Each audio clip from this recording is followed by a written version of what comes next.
今屆咧有13名嘅十優狀元，有一個有聽力障礙嘅考生，亦都考到9科 A， 冇可以同佢傾過。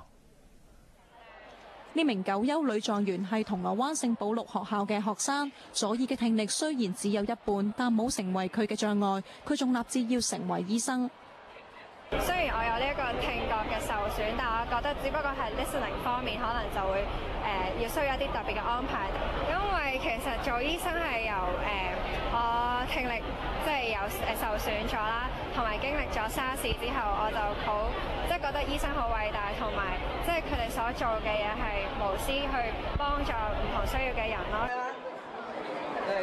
今年有13名十優狀元，其中1名就讀大埔迦密柏語學校，知道成績之後都好開心。佢嘅父母都有陪同攞成績，一同分享喜悅。卓希就話之前冇諗過可以攞到10優，佢話為咗準備會考都犧牲咗一啲嘢。之前呢，就係每日會打1個鐘頭度啦，咁之後就完全唔打機啦。2年之內都唔打機，就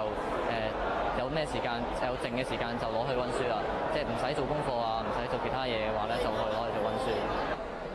伍卓謙又鼓勵應屆嘅會考生應該向住自己嘅目標進發，唔好輕易放棄。咁佢又話喺升讀中6之後，希望通過拔尖嘅計劃考入科大嘅環球商業系。另一名狀元來自黃隱書院，收到成績單之後，佢話感到喜出望外，又話從來家人讀書冇俾過佢壓力。